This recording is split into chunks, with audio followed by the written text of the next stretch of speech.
नमस्ते विद्यार्थियों, मैं उम्मीद करता हूं कि आप लोग एकदम मस्त होंगे। आज की इस वीडियो में हम पढ़ेंगे हाई स्कूल का पहला चैप्टर जिसका नाम है फायर एंड आइस और इसके राइटर हैं हमारे रॉबर्ट ली फ्रॉस्ट।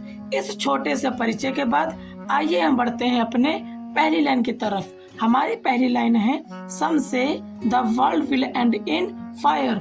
सम से का मतलब होता है कुछ लोग कहते हैं, द वर्ल्ड की दुनिया, विल एंड इन फायर। यहाँ पर राइटर यह कहना चाह रहे हैं कि दुनिया में कुछ लोग ऐसे हैं जो ये कहना चाहते हैं कि एक दिन ऐसा आएगा कि पूरी की पूरी दुनिया फायर से खत्म हो जाएगी।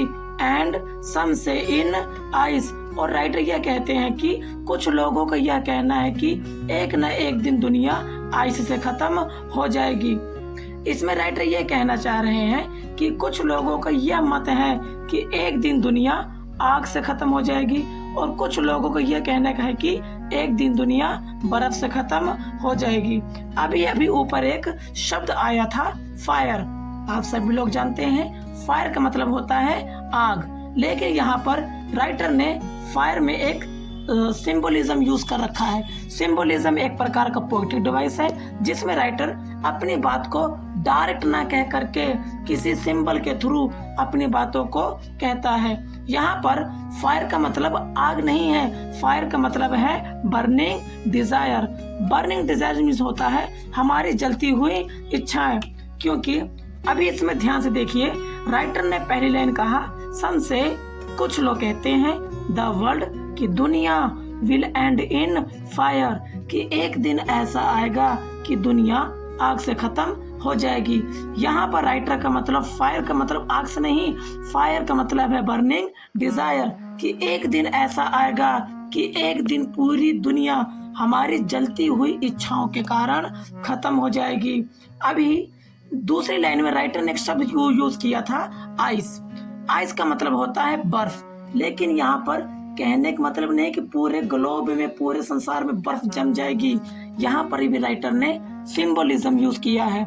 यहाँ पर आइस का मतलब होता है नफरत। यहाँ पर राइटर यह कहने का मतलब है कि एक दिन दुनिया हमारी नफरत के कारण खत्म हो जाएगी।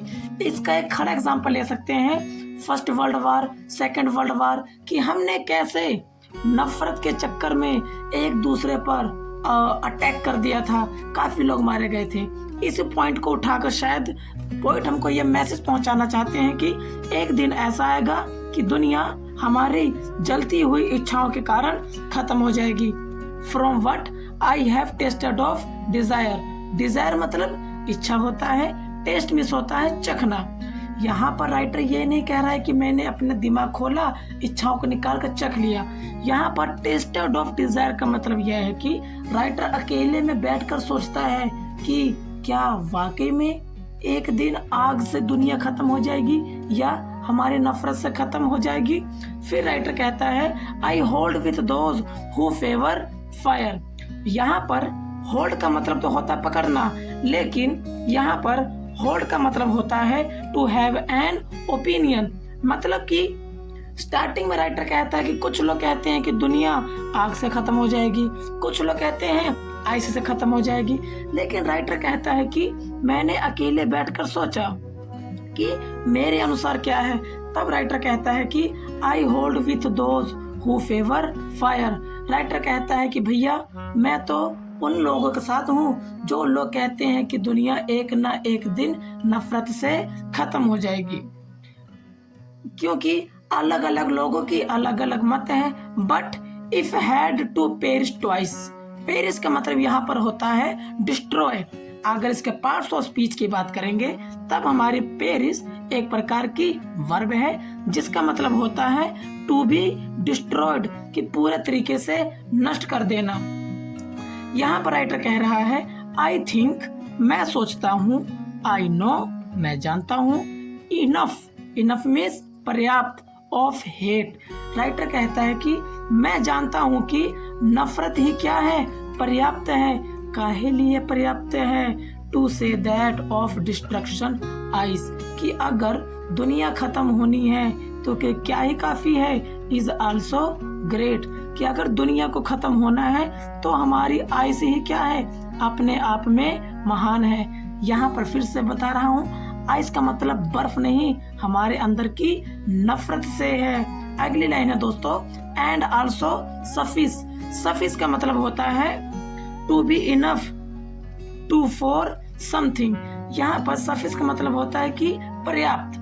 राइटर कह रहा है कि अगर दुनिया को खत्म करना ही है, क्योंकि पहले तो दुनिया आग से खत्म हो जाएगी, हमारे अंदर की जलती हुई इच्छाओं से खत्म हो जाएगी, जैसे कि फायर लिखा है।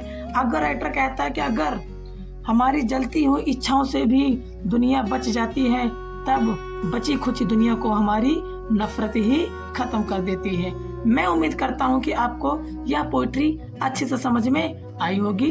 अगर इसमें आपको कोई भी डाउट है तब आप कमेंट करके जरूर बताइएगा, मैं उसके लिए एक अलग से वीडियो बनाने की कोशिश करूँगा।